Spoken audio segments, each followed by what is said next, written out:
umaga po sa bawat isa. Amen. Yan. Batiin mo yung katabi mo na mas maganda ka pa sa umaga nito. Amen. Tayo po ba ay masaya dahil nandito tayo ngayon?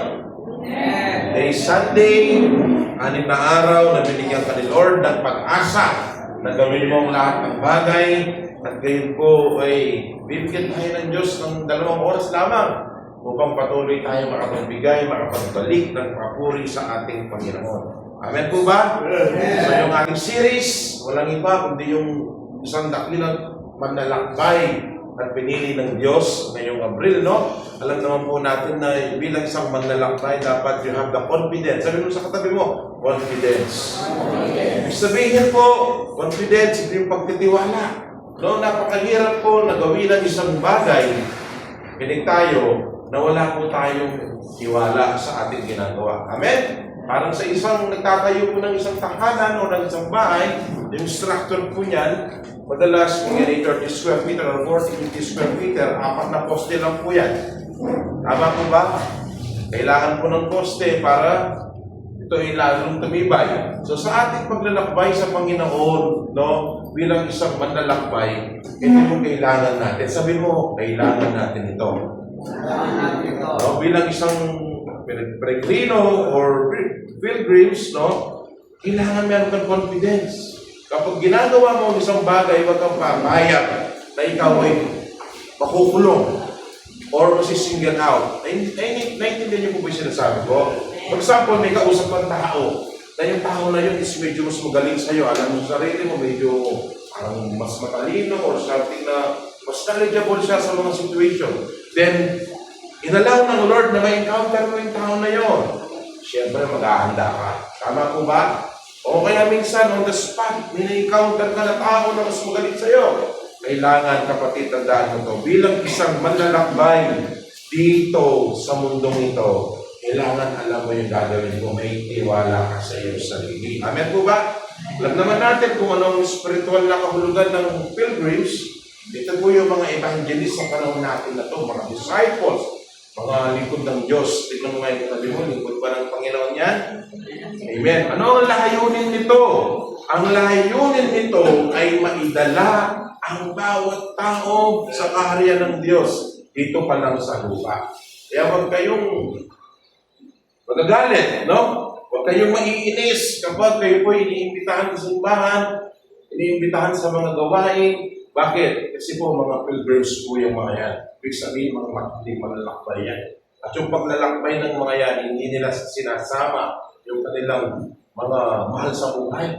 Kasi alam niyo po, bilang isang lingkod ng Diyos, paglabas mo ng tahanan, meron nang nakaatang na maliit na responsibility sa iyong balikan. Ano po iyon? Ito yung pananagutan mo sa mga tao makakaharap mo. Kaya alam niyo, we're not perfect. Sabi mo sa katabi mo, hindi tayo perfecto. Paglabas mo, may encounter ng tao na parang bang hindi mo maipaliwanag kung tao ba yun. Kalahating tao, minsan kalahating kaaway, no? Tama po ba? Minsan naman kapatid ni Satanas, no? Nandiyan po ba kayo? Minsan yung nag-aanyo silang Lucifer. Hello? So ikaw, susubukan yung pasensya mo. Alam niyo mga kapatid, lagi nating binibigyan ng halaga kung bakit tayo sinusubok minsan. It's because we abide the divine presence of God. The moment na tayo po ay nagdesisyon na isusulat ni Lord ang pangalan mo sa aklat ng buhay, that was the time na nag-declare ka ng ligmaan sa diablo. Amen? At yun na yung time na mula sa araw na ito, makikipagdigmaan ka na sa diablo. Bakit? Kasi sinuko mo yung buhay mo, buong pagkatao mo sa ating Panginoong Jesucristo. Amen po ba? Kaya bilang isang manlalakbay, last week ang ating pinag-usapan, abiding in the divine presence. Pananatili. Tayo po ba'y nanatili itong mga nakaraang araw? Alam niyo po ba, mga kapatid, lagi tayong susubugin. Sabihin mo sa katabi mo, magsubo. Lagi kang hahabakin. Lagi kang bibigyan ng hadlang upang hindi mo maranasan ng banal na presensya ng Diyos. Pwede kasi presence lang pero hindi holy. Nandiyan po ba kayo? Kasi lahat naman ng presence nararamdaman natin. Yung presence ng duty, tama po ba? Malapit na ang presensya. Bakit? Akin sila naman yan. Bayad-bayad na naman, di ba?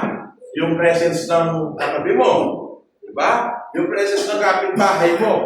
Pero kapag holy, divine presence, matindi ito. Ibig sabihin, kahit gaano katindi yung pinagdadaanan mo, wawasakin niya ng Diyos. Amen? Bakit? Kasi yung holy presence ni God, tandaan natin ito, napansin nyo naman na habang kayo nagpupuri sa Panginoon, pumunta ka dito, napakabigat ng iyong pinagdadaanan. Pumunta ka dito, hindi mo maintindihan, kung ikaw ay mapayapa, yung puso na yan na magulo, pero naramdaman mo ang pag-ibig ng Diyos sa pamamagitan ng iyong pagpupuri, nagkaroon ng magandang resulta bago ka umuwi mamaya. Kaya ang Diablo, listen, ayaw niya na tayo ay lumapit sa banal na presensya ng Diyos. Kaya lagi siyang may dalang distraction. Hindi po ako nagbibiro. Kaya huwag ka na magtaka. Bakit nararanasan mo minsan ang mga bagay na hindi maganda sa iyong buhay? Especially sa iyong pamilya. Bakit? Ulitin ko yung sinabi ko kanina. Moment na sinuko mo ang buhay mo sa Lord, yan na yung simula na ikaw ay nagpahayag ng isang malaking digmaan sa Diablo. Tama po? Idigmain tayo. Huwag tayo mabigla. Diba?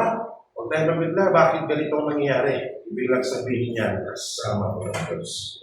Hindi na niya iiwan, hindi pababayaan lang. Amen? So basahin natin muli, no? Mga kapatid, yung ating naging scripture last week, kasi continuation lang po. Ang ating pinag-usapan last Sunday is Psalms chapter 91, verses 1 to 4. No? Sabi dito, He who dwells in the secret place of the Most High shall abide under the shadow of Almighty. I will say to the Lord, He is my refuge and my fortress, my God in Him I will trust. Verse 3, Surely He shall deliver you from the snare of the fowler and from the noisome pestilence. And verse 4, He shall cover you with His feathers, and under His wings shall you trust. His truth shall be your shield and buckler. Ayun po tayo lahat. Basahin natin sa Tagalog, no? Ano po sabi sa Tagalog, mga kapatid ko? 3, 2, 1. Mananatili sa lilim na tao na taas-taasan, ay mananatili sa lilim ng makapangyarihan. Verse 2. Aking sasabihin tungkol sa Panginoon, siya ang aking kanluran at aking Panginoon. Ang aming Diyos sa Kanya ako magtitiwala. Verse 3. Tunay na iligtas ka ng balas sa ilo ng mamumuli, at mula sa pamanaling kasal. Verse 4.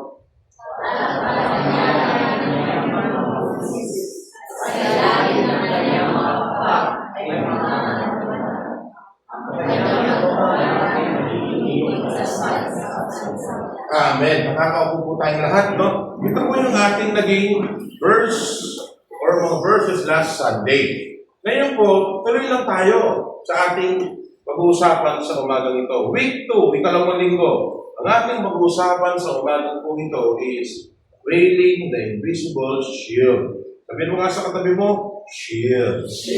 Panangga. Sa Tagalog po, paggamit ng di nakikitang kalasag. So last Sunday, God remind us that you need to abide in the divine presence of God. Meaning, hinikayat tayo ng Diyos. Hinikayat ka ng Panginoon na ano? Manatili ka anak sa banal na presensya ko. Tama? So ngayong hinikayat tayo ng Diyos, pinatunayan ng Diyos sa atin sa kanyang mga bagwis, no? Tayo ay tinakuban ng Diyos. In-example ko dyan, ang isang manok na kung saan kapag napisa ang kanyang mga itlog, no? Nililimin niya yun. Ibig sabihin, yung protection, yung pagmamahal, yung provision, yung pabor ng Diyos, nasa atin. Binigay ng Diyos sa atin nung nakaraang linggo. Tama po ba? Nga lang, Tandaan natin ito, kung tayo magtataka, Pastor, bakit sa kabila ng ginawa ng Diyos sa akin at sa aking pananatili sa banal na presensya niya, bakit parang hindi pa rin ako mapalagay? May mga sitwasyon pa rin sa mga nakaraang araw na sobrang nakaka-stress. Listen to this. Kasi hindi pa kumpleto yung pananatili natin. Kailangan meron tayong gagawin. Ano po yung gagawin natin? Kailangan gamitin natin yung ating mga kalasag. Tama po ba? Bakit? Kasi nga, there is a devil, no? Na kung saan ay nasa paligid lang natin. Naghihintay siya na sirain tayo, wasakin tayo, hanggang sa tuluyan tayong subukong sa ating paglilingkod sa Panginoon. But using your shield, listen, no? Using your shield, magagawa mo na sanggain ang nais gawin ng diablo sa'yo. Kunyari, pinrent ka niya. Kasi ang diablo, mahilig magbigay ng death threat yan. Death ka niya na yung anak mo nagkasakit, bigla kinabahan ka, nakakapintig na puso talaga yun. Hindi pwedeng hindi. Bakit? Unang-una, anak mo siya. Tama? Siyempre, kakabahan ka. Tugtog. Saan ako? Mag-overtake ka na yan. Unang-una, gastos. Tama po ba? Pangalawa, pambili ng gamot. At pangatlo, anong ipapakain mo? Siyempre, makikita ng diablo yun kung ano yung gagawin mo. Tama po ba? Bigla, alam mo yung gagawin mo. Ano yung gagawin mo? Manatili sa presensya ng Diyos. Lord, may sakit ang aking anak. Diba? Alam niyo po ba, mga kapatid, sino po dito yung mga may bangko, personal na bangko? Taas nga ng kamay? Isa lang po ba? Kasi, kapag may Gcash ka, bangko po yan. Pag may GoTime ka, bangko yan. So, yung mga physical bank na ating laging nakikita, RCBC, BPI, and BDO, etc. Alam niyo po ba, isang bagay na natutunan ko sa ating pagdilingkod sa Diyos, ng halos 14 years, no? Pwede tayong mag-withdraw sa Panginoon. Nandiyan ba kayo? Naniniwala ba kayo? Alam niyo po ba, meron tayong invisible shield at meron din tayong invisible ATM. Ano kayo maniwala? Hindi ako nagbibiro. Nasa book of Matthew, chapter 4, verse 4 yan, na ano man ang pinahintulutan mo dito sa lupa, hello, ay pahihintulutan sa langit. Kung hindi chapter 4 or chapter 7 yun. Ibig sabihin, pag pinahintulutan mo dito sa lupa, pahihintulutan na Diyos sa langit. At ano man ang ipagbawal mo dito sa lupa, ay ipagbabawal ng Diyos dito sa langit. Iaalaw ng Lord. Isang naranasan ko, Lord, may di ba mag-withdraw sa'yo?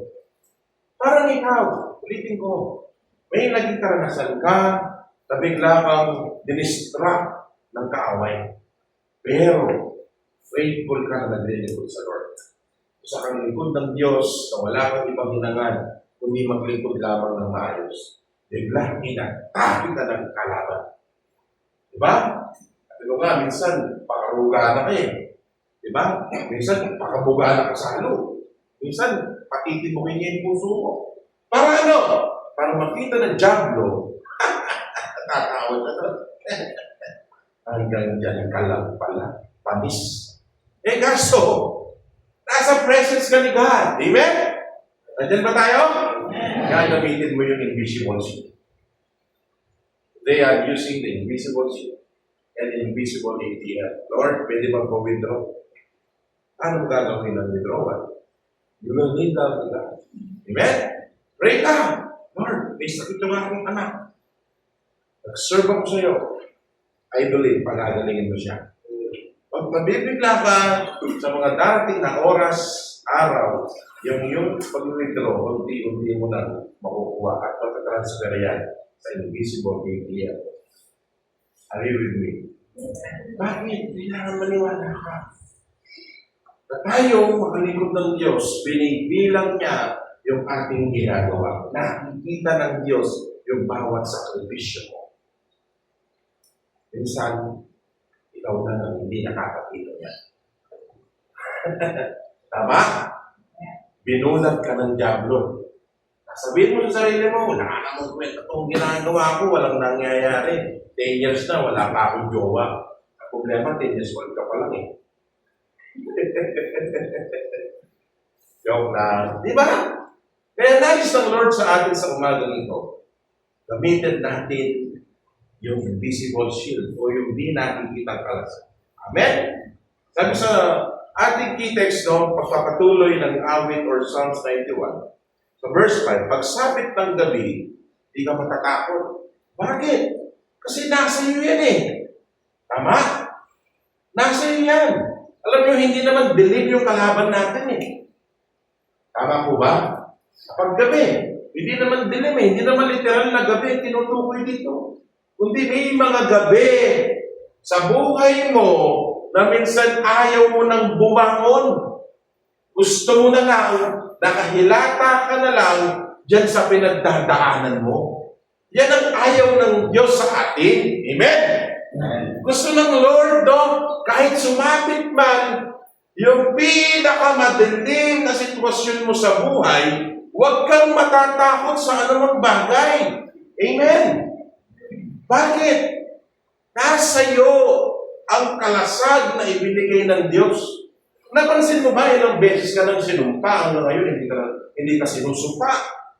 Hindi tumatalbo yung sumpa, I mean. Kasi parang bumerang lang yan. Nandiyan po ba kayo? Nandiyan ba kayo? Alam niyo ba yung panahon nila Elijah, nila Moises, especially ang Israel, no? Yung propeta ni Baal, sinumpa nila ang Israel. Kinurse nila ang Israel. Until now, kinurse nila ang Israel. Pero ano nangyayari? Bumabalik sa kanila yung sinasabi nila. Kaya huwag kang matatakot kung may mga tao na nagsasabi sa iyo na hindi maganda. Lalo na kung lingkod ka ng Diyos, babalik sa kanila yun. Verse 6, isa ano pa bang darating na salot, pagkagat ng dilim, na pagpuksay wala kang takot sa araw ng mandumating. No? Dito, inihikayat tayo ng Lord na kahit may mga dumating na sitwasyon sa iyo na minsan ay hindi wala kung anong gagawin mo. Sabi ko nga kanina, yung patitibukin yung puso mo kasi tatakutin ka eh. Ayan na, di mo kaya yan. Diba? Hanggang dyan ka na lang. Yun. Yung mga ganang word minsan na magpapatumog sa'yo. Hello? Kapatid, tandaan mo ang sabi ng Lord sa atin. No? Sa verse 7, kahit na mabuwal sa iyong harapan ng 1,000 tao, sa iyong paligid bilang nagpatay maging 10,000, di ka matatakot at natitiyak mo, di ka maaarap. Bakit? Bakit sinasabi ng author yan? Kasi nga, kasama mo ang Diyos. Amen? Sino dito naniniwala kasama niya ang Diyos? Sino dito naniniwala mahal na mahal ka ng Diyos? Diba? Kasi kung hindi ka mahal ng Diyos, wala ka na dito ngayon. Pwedeng nandun ka na sa kanyang kaharian o doon sa kaharian nung nasa ilalim. Alam niyo na yun. Diba? Pero bakit hanggang ngayon buhay ka pa rin? Sa kabila ng maraming aksidente, sa kabila ng maraming maintenance na iniinom mo, aray ko, diba? Thank you. Diba, bakit buhay ka pa rin? It's because Jesus loves you so much. Yan, minsan mag-realize, hindi ako mahal ng mga tao sa church. Hindi ako mahal ng pamilya ko. Diba? Darating ka sa point na gano'n. Wala nang kwenta yung buhay ko. Sino dito dumating sa ganung punto? Parang wala nang purpose sa aking buhay. Mabuti po, makasal mo na to. Palagi mo pag binakas mo ba ang buhay mo? Binakasan mo ba yan? Doon ba matatapos? Hindi. Nagsisimula ka pa lang nun. Intro pa lang yun. Bakit? Pagdating mo sa impyerno, paulit-ulit kang sasaktan at paghihirapan. Mahirap po. Diba? Kaya, alam nyo, ang nais ng Lord sa atin sa umaga nito. Kapag ikaw ay natatakot, kapag ikaw ay nangihina, gamitin mo yung binigay sa'yo ng Lord na tao. Okay? Sa ating layunin, sabi po dito, no, Ibasa nga po natin. In 3, 2, 1. Umawag sa puso natin ang diwa ng tao. Ang mga sa niya ng kaaway. Upang hindi ka maging alerto sa iyong pananampalataya. Tandaan nyo, sabi ng 1 Timothy, no? Hindi galing sa Panginoon Diyos ang espiritu ng takot. Amen? Minsan, yan ang gusto ng diablo sa atin eh. Strategy ni Satan yan. Para ano? Takutin ka. Nasasabihin niya sa'yo, hindi mo kaya yan. Tulad nga sinabi ko kanina, hanggang dyan ka na lang. Ikaw naman, kinabahan na takot. Nakalimutan mo na anak ka ng Diyos. Nakalimutan mo na pwede tayong mag-withdraw dahil meron tayong invisible ATM sa ating mga pangangailangan. Alam niyo, lagi mong balikan yung mga bagay na naitanim mo sa Lord. Kapag may sitwasyon ka sa buhay mo, na minsan ay parang, Lord, matatapos mo ba itong problema na to? Naranasan niyo na ba yun? Kailan kaya din ni Lord ang panalangin ko, kapatid? Sometimes, ang strategy ng kaaway sa atin, ano yun? I-distract tayo. Para ano? Matakot ka at mawalan ka ng pananampalataya. Kaya kung natakot ka na, wala na. Ay, bro. Ano kaya dito? Paano kaya? O, doon na. Doon na magsisimula ang spirito ng takot. Pero anong nais ng Lord sa atin? Sa kanyang layunin.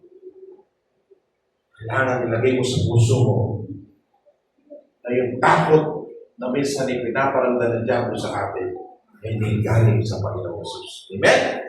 Mamaya malalaman niyo ang bakit. Verse 2, upang maitanim ang kahalagahan ng pananatili sa banal na presensya ng makapangyarihan.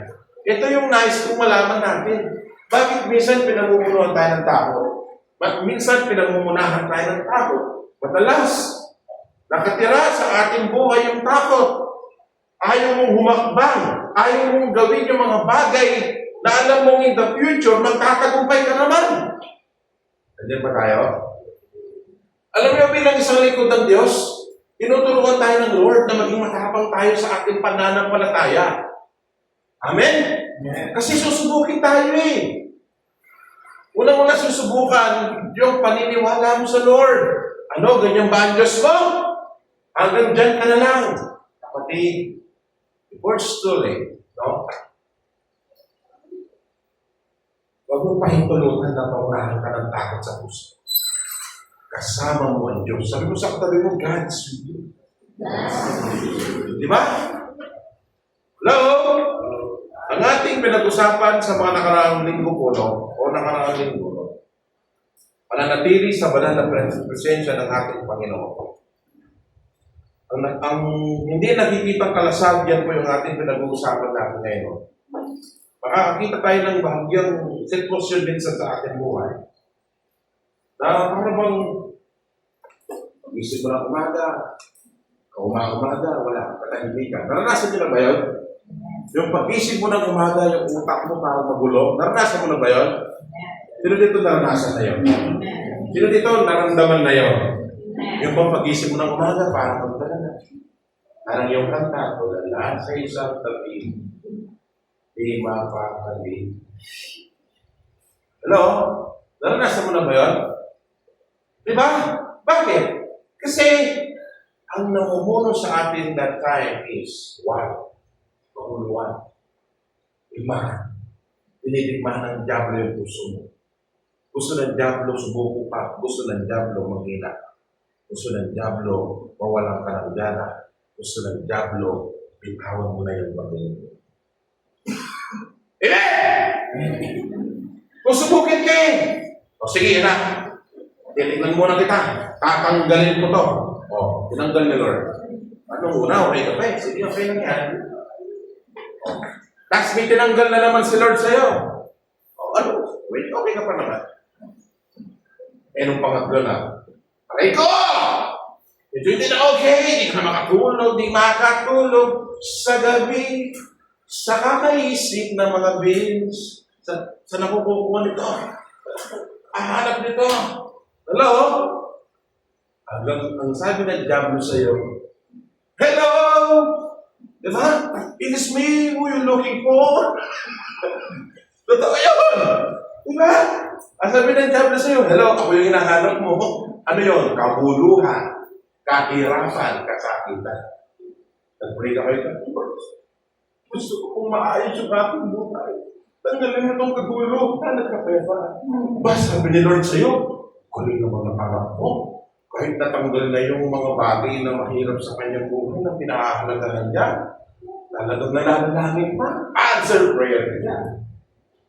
Thank you, Lord. Thank you, Lord. Sinubok ka na naman. Answer prayer ka na, no? Sinubok ka na. Meaning, sinagot na yung manalangin mo. Sabi ni Lord na, umami ka sa akin ngayon. Nag-reply ka, Lord, busy ako eh. Aray ko! Nandiyan pa kayo? Pagtahi. Di ba?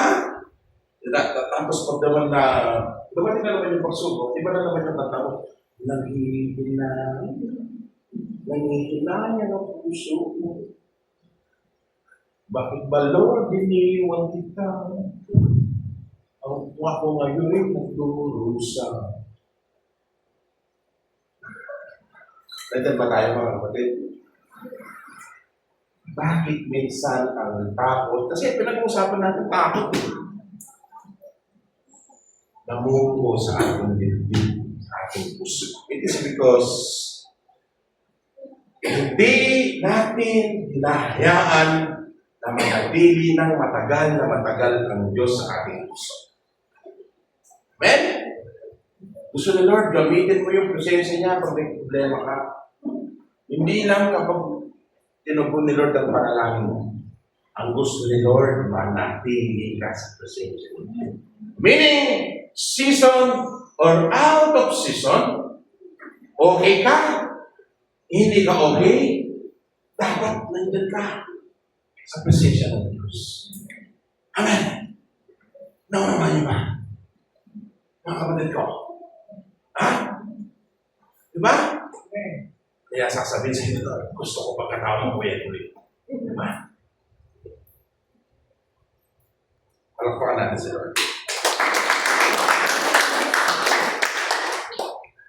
Alam niyo si Lord faithful eh. Naniniwala ko ba si Lord totoo sa kanyang mga salita? Ano sabi ng Jeremiah chapter 1 verse 7? Ano sabi niya dito? Sabi niya dito, nang magkakayo'y sinabi sa akin ng Panginoon, nakita kong mabuti sapagkat binabantayan ko ang aking salita upang maisakatuparan ito. Meaning, hindi sinungaling ang Diyos. Amen? Imaikinin mo kapatid, yung kanyang mga salita, binabantayan niya para sa iyo. Yung mga saktan mo, para sa iyo. Diba? Yeah, come on. Woo! Hallelujah. Closing na ba? Nandiyan ba kayo? Oh. Binabantayan ng Diyos ang kanyang mga salita sa iyo, baka kasi hindi matupad ang sabi mo. Amen? Bakit? Ang tao kasi,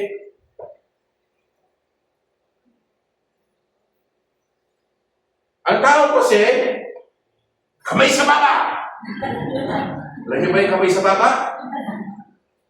Ang sabi ni Dito Dantes, Porma! Intro lang minsan. Panginoon, yes, Lord! Woo! Thank you, Lord! Yan ang problema.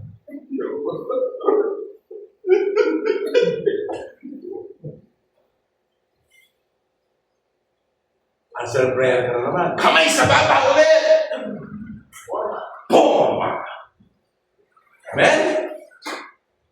Pero si Lord, ano sabi niya? Grabe, nakaka-amaze tong verse na to. First time kong nabasa ang verse na to. Ang lapit dito. Sabi ko, Lord, ang lapit dito. Binabantayan mo yung mga salita mo para lang matupad sa amin. Sa iyo. Amen? Meaning ang Diyos, gagawin at gagawin niya. Ano man ang sinabi niya? Amen? Amen po ba? Amen. Kaya dito, makikita natin ang mga pakinabang ng pagtatanay sa banal na presensya. First point is, God covers you with His invisible shield. Amen? Naniniwala ka ba doon? Na ang Diyos ay binabalot ka ng kanyang di nakikitang kalasan. Ako po, prominent test din sa akin yan. Personal testimony ko. Bumalintad talaga yung motorsiklo ko. That time, first time ko mag-drive, no? Yung malaking truck. Pag tayo ko, wala akong gasgas. Yung motor ko, walang gasgas. Sabi ko, anong nangyari? Di ba? Naranasan niyo na ba yun? Namutik ka ng mamatay, pero buhay ka pa rin. Amen? Amen. Minsan, na-share ko na sa inyo ito, tinutuhan ako ng baril. Hindi pumutok. 2 beses nangyari sa buhay ko yun, nagkaibang lugar. Nandiyan po ba kayo?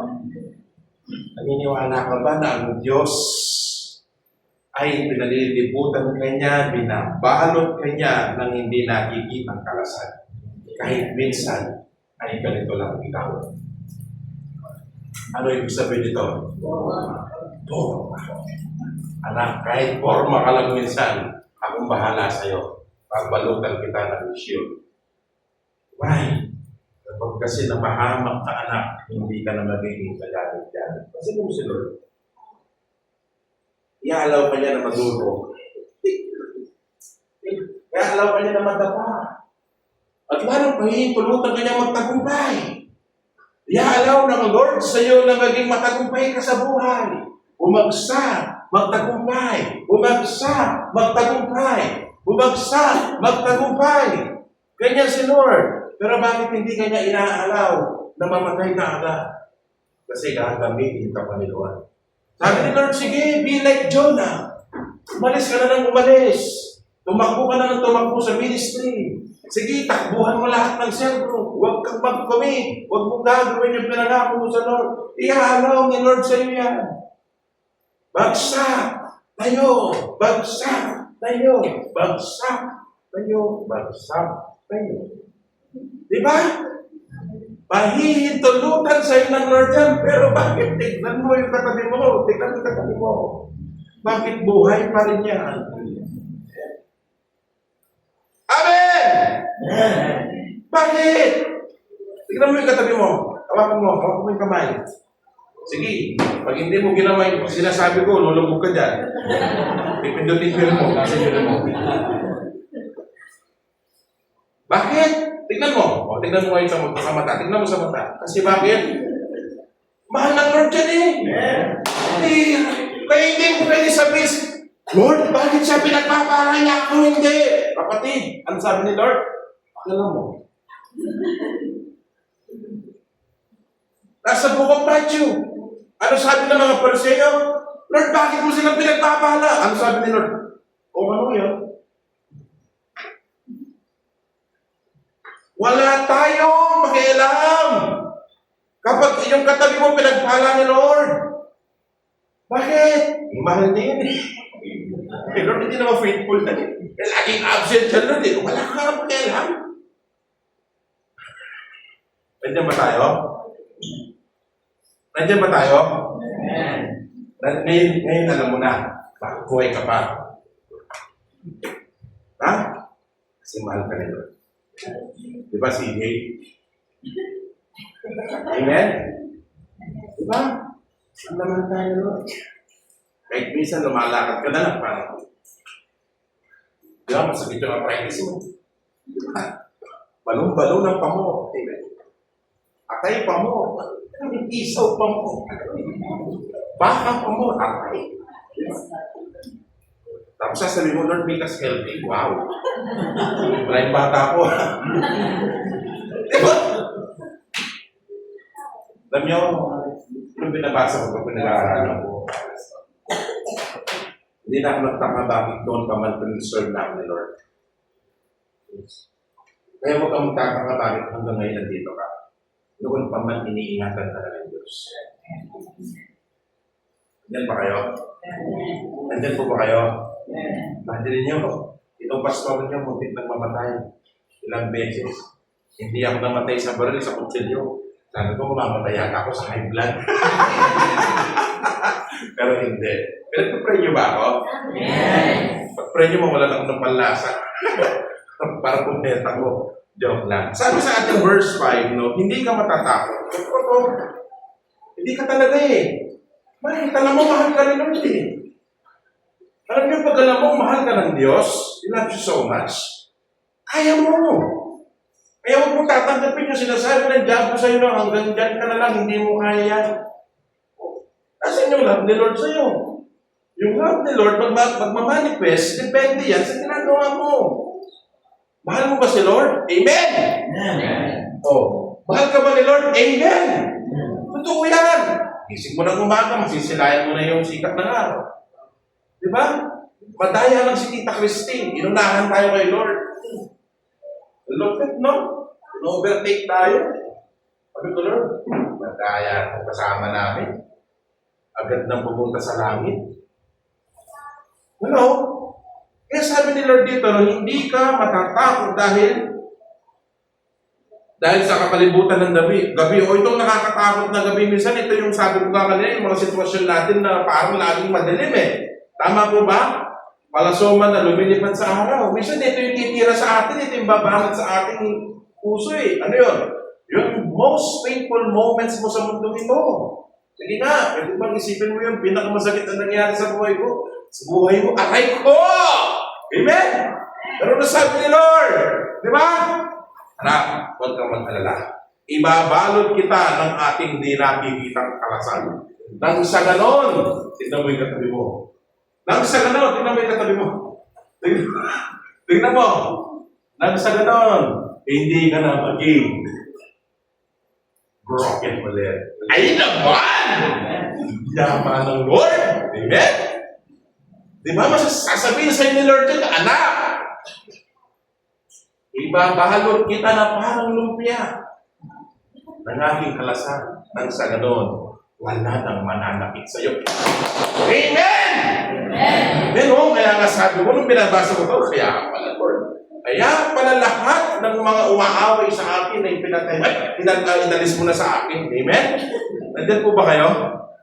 Bakit? Kasi si Lord mismo. I will bless those who bless you. And I will curse those who curses you. Hindi magtatagumpay yung mga taong galit sa'yo. Insecure sa'yo. Believe me. Lalo lang silang may insecure at pagkakalit. Bakit? Kasi nag-ibig victorious yung buhay. Amen po? Amen po? Isalot sa lumalakad na kadiliman, ni pag-iba man sa sumisira sa katanggalian. May mga apat na panganib dito, katakutan sa gabi, mga palaso, salot sa kadiliman, pagwasak o mga kalamidad. Natural lamang sa isang tao na maaaring makaramdam ng takot, pagkatake ng kaaway, ngunit, makinig tayo, ang naninirahan sa dilim na lugar ng Diyos ay patuloy na magkakaroon ng pagpapala. Amen? Amen po ba? Kaya dapat bilang lingkod ng Diyos, no? Ito po, pakinggan natin, bilang mga lingkod ng Diyos, sikapin mo na yung tiwala na ibinigay sa iyo ng Diyos at yung tiwala mo sa Diyos is lumago. Ulitin ko ha, may tiwala sa iyo ng Diyos at may tiwala ka rin sa Diyos. Dapat yan mag-improve. Meaning, sabihin, kapag may mga pagsubok, Lord, lalo ko magtitiwala sa iyo. Pag may mga unexpected na pagsubok, mas lalo ko magtiwala. Pag may mga hindi, walang answer prayer na nangyari, yung prayer mo na ilang years, ilang months, ilang days, ilang weeks mo na pinag-pray, walang nangyayari, kapatid. Sabi mo sa katabi mo, huwag mong susubukan yan. Number 2, God keeps you away from dangers and accidents. Amen? Inilalayo ka ng Diyos sa mga kapahamakan at aksidente. Amen? Yan ang maganda sa Panginoon. Ayaw ng Lord na dumating ka sa isang punto na mapahamak ka. Kaya I pray, sa umaga kong ito, huwag natin piliin na tayo mapahamak. Amen? Diyan po ba kayo? Amen. Minsan po, isang tao may sakit na amnesia. Nakakalimot. Bakit? Kaya napapahamak. I pray sa umagang ito, huwag tayo magkaroon ng wish. At sa ganun, parang hindi tayo mapahamak. Amen? Ano sabi sa verse 7? 1,000 ang nasa iyong tabi at 10,000 sa iyong kanan. Ngunit ito'y lalapit sa iyo. Ano man ang nangyayari sa kalikasan, may malaking kaalaman yan sa nangyayari sa ating spiritual aspect. Kaya naman kailangan natin laging humingi ng gabay at proteksyon sa Diyos saan man tayo naroon at saan man tayo magpunta. Hindi natin nakikita kung ano ginagawa o inihahanda ng kaaway na magdudulot sa atin ng pinsala ng iyo. Alam natin ang salita ng Diyos ay laging nagbababala sa atin. Kaya naman, huwag tayong mawalan ng pag-asa sa paggalang sa Diyos. Amen? Marami sa atin ang nakaranas noon na halos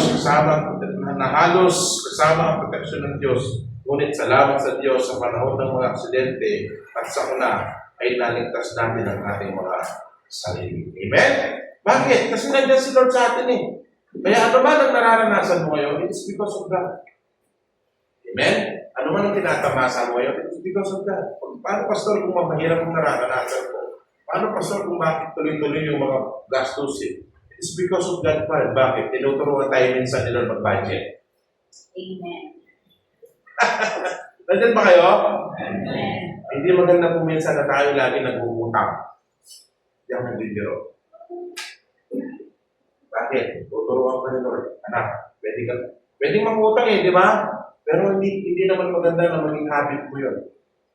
Yung tapal dito, tapal doon. Kapatid, it's a matter of discipline. Believe me, tanggalin mo yung Lazada mo, Shopee mo, tsaka yung TikTok mo, magkakaroon ka ng magandang buhay.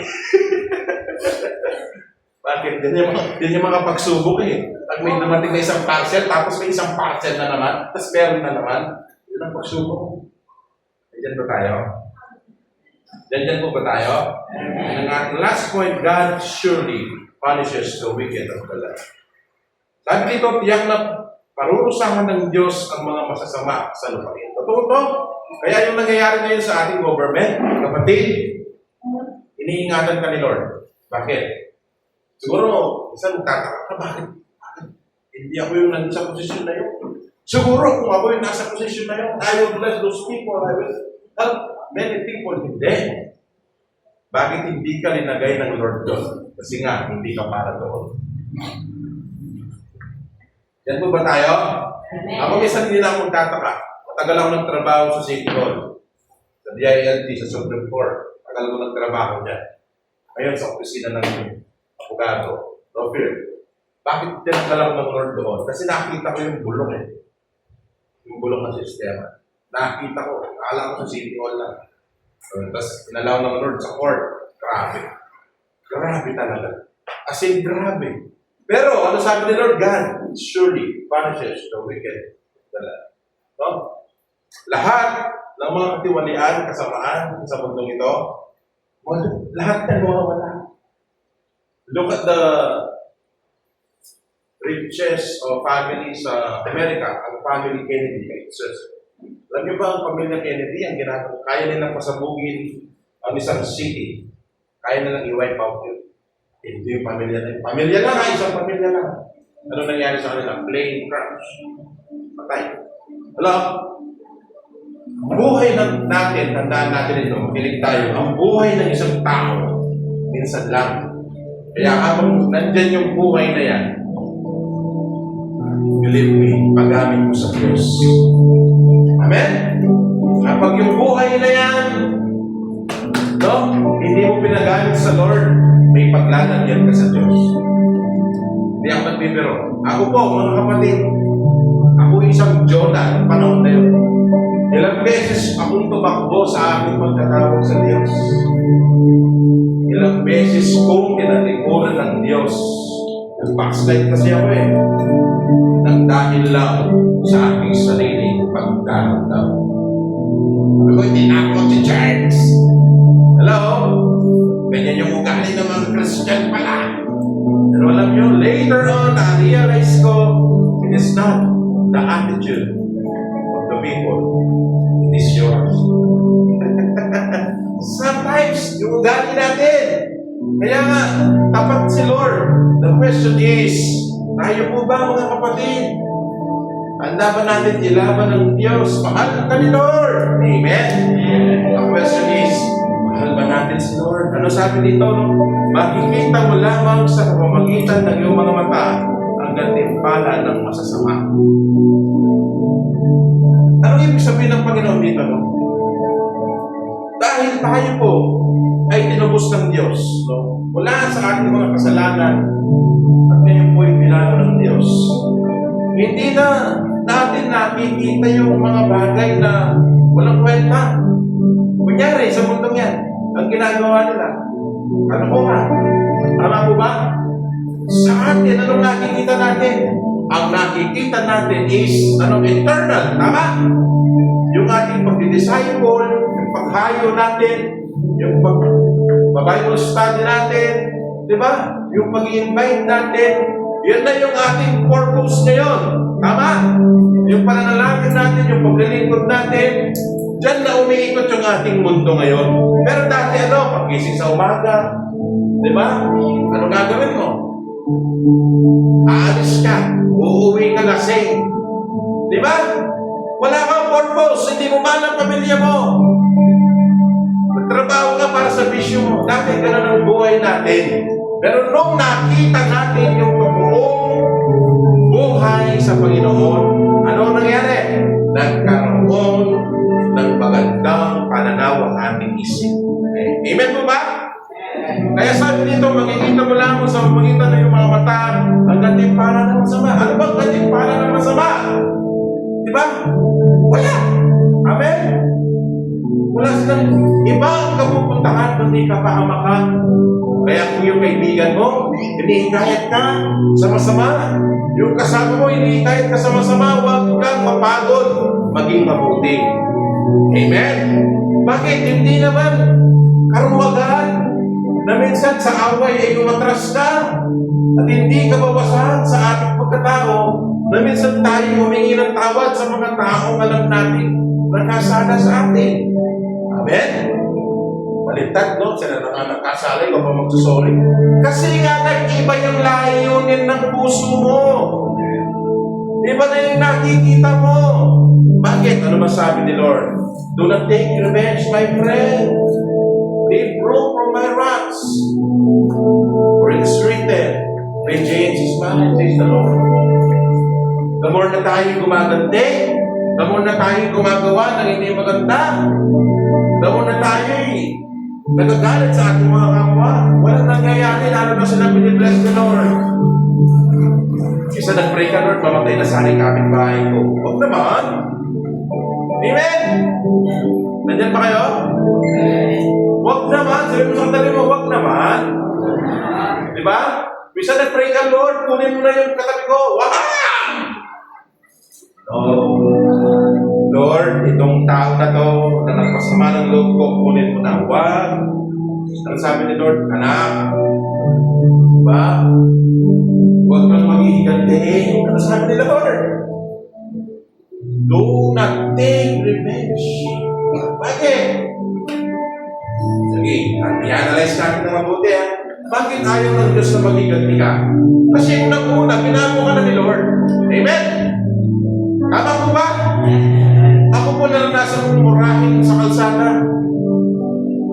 Narinig pa po ni Eli yun, nung anak niya ito. Sabi niya, kinukuhus ka! Sabi niya, agad si Eli. Sabi ko, huwag pa sila yun. O baka kulang lang sa pansin sa akin. Pero nasabi ko, Lord, ikaw na bahala sa kanya. My dear friends, but live for God's wrath. Ano sabi ni Lord? Anak, mag-iwan ka para sa aking galing. Ibig sabihin si Lord, pag may nang-away sa'yo, away din ni Lord. Amen? Pero huwag mo naman utusan si Lord na, Lord, awayin mo yun, ha? Amen? Lord, awayin mo yun, ha? Wag! Ano sabi ni Lord? Ang nais ni Lord, yung humbleness natin sa puso. Yung purity. Amen? Ano sabi niya? But leave room. Meaning, kapatid, maraming klaseng room. Tama? Maraming klaseng kwarto. Ang tanong, anong klaseng kwarto ang iiwan mo sa Diyos? Baka kwarto ng galit yan. Baka kwarto ng pagdaranda. Hindi, dapat yung kwarto ng kababaan at may kalinisan ng puso. Lord, hindi po ako galit. Ikaw na bahala sa kanya. Mahirap yan. Amen? It takes time to forgive. Right? Right? Right? Pero dahil tinubos tayo ng Diyos, binago tayo ng Diyos, I pray sa umagang ito, magkaroon ng mas maganda pang purpose ng ating puso, ang ating buhay sa Panginoon. Amen? Bitin ko ha? Yung hindi mo nakikita ang kalasan nasa iyo. How do you see it? Hindi, huwag ka matatakot. Huwag ka matatakot. Bakit?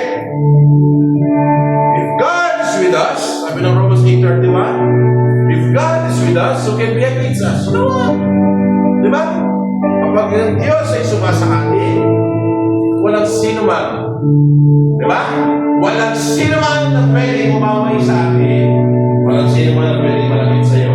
Pastor, nasasaktan ako sa ngayon eh. Yung pastor, may hirapan ako ngayon. Kapatid. Ano sabi? If God is for us, the translation, with us, kung kasama mo ang Diyos, pag malagagalit ka, kasama mo si Lord. Sige. Tingnan mo, napaka-logic ng ng verse na to. Kapag kasama mo ang Diyos, walang sakit sa'yo. Kaya kung ino-personalize mo to,